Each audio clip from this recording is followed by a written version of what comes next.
All right, quick little update to the gauge cluster here. Mine came with this blank. I talked about it before. I'm going to replace that with a mini Tach. So I ordered it, got it in.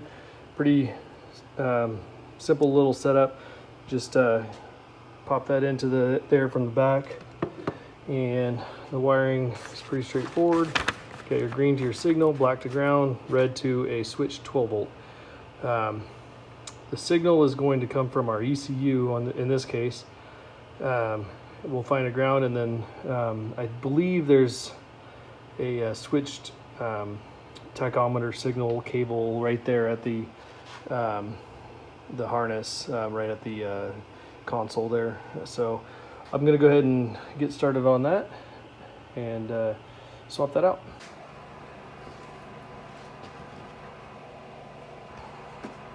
So you can see the blank.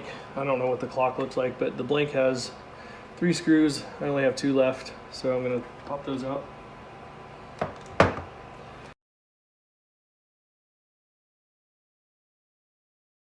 Here's the blank back. So you can see that's the crosshairs. And then the lens should be fine, so I'm gonna leave that just the way it is. It just pops in here, like so. These holes line up pretty well, looks like. Yeah. There you go. Okay. And get a little bit of pushing from the wire harness, but that's not a big deal.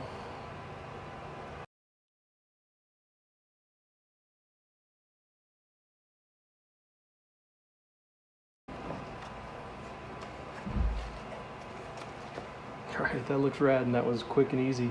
So now it's just the wiring. All right, the wiring on this is pretty straightforward. You got the green wire for the signal. The red wire is the ignition, and that's your ground. So that side is obviously straightforward. Let's look at the other side. And let me get back in here, sorry. Painless is going to make this pretty easy for us as well. They gave us 3 wires here.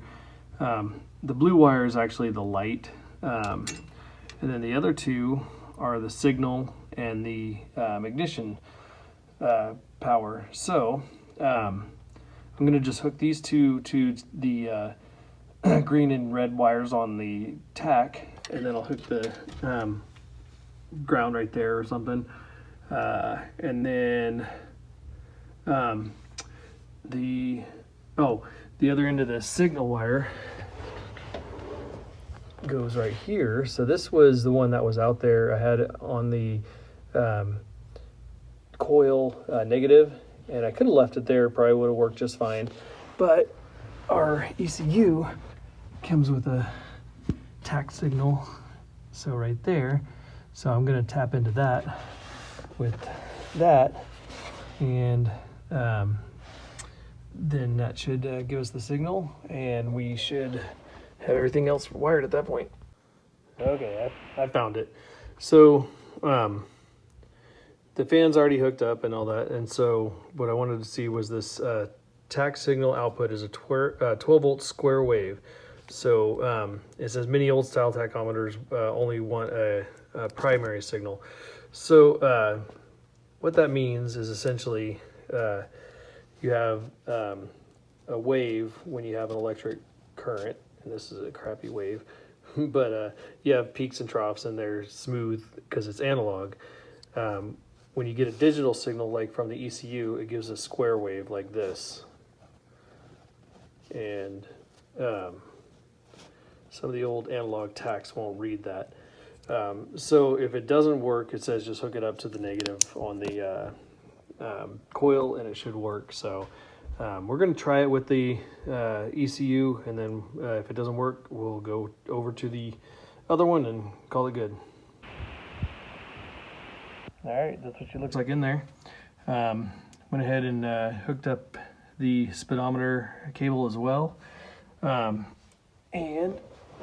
down here is that signal. That's the other end of that signal wire that I was talking about up there.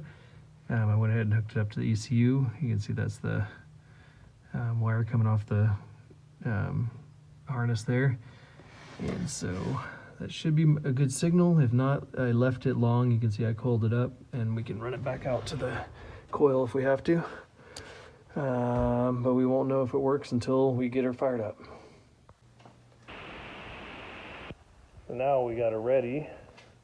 Everything closed up, cleaned up, because tomorrow is a big day. She's gonna go get an exhaust system. Got a trailer outside. I'm gonna trailer her over to the exhaust shop, have them build a custom exhaust for me, and then we'll trailer her back and start cranking on her and see if we can get it to start.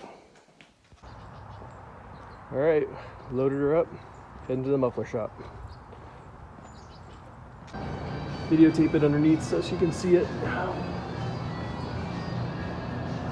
Got the flip it over.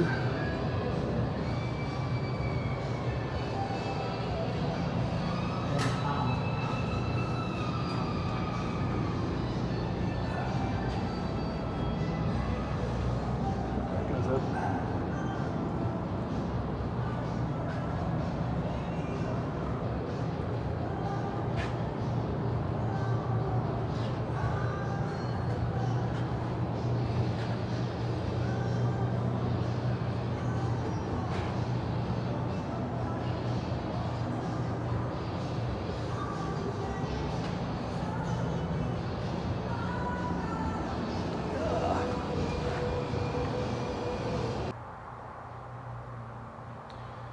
If you followed my videos at all and have a keen eye, you'll notice a few things that have changed on the Mustang as I walk around here. So got the bumper on, front the lance, kind of hard to see up here. Still haven't bolted this down, but the little trim piece there. I got it up in the air right now, and I'll show you why in a second, but really a lot back here. It's filthy as hell, and I'll explain that in a minute too. So we got the bumper on, but I'm gonna have to take it back off because we bought the trim pieces. You can see these trim pieces. However, they sent us the wrong one for this one, so I just threw the bumper on, kind of get out of the way because it's in my garage and stuff. But I'll pop it back off, put that trim piece back on. It'll be the opposite of this one. They sent us two of these, and the driver's side and passenger side is different. But this is the big thing, right? Check that out. I got an exhaust system. So that's why the car's filthy, because I took it to an exhaust shop and had the exhaust put on. I got a little bit of video of that. I'll probably put that behind this video. And what else do I got here? We got the battery hooked up. Got some tail lights. I think I talked about those some. Yeah, so now what I'm working on is, let me get down here, putting the O2 sensor in. So on the exhaust, to talk about it a little bit, we had the 3-inch collectors, so I went with 3-inch pipe all the way down. We did the MagnaFlow mufflers. I believe those were the 51s. I can't recall what the exact number is. But yeah, and then it continues to that 3-inch exhaust there. And then down over here, I had them weld in a bung for the O2 sensor for the ProFlow. And I just went ahead and put that O2 sensor in, and I'm gonna go ahead and I had this drop down already, plug these guys together, and that should be ready to go. Basically, I just need what I'll do after that is take it and tie it up to where it's off the exhaust and nice and clean up top. I've got plenty of cable to work with, as you can see.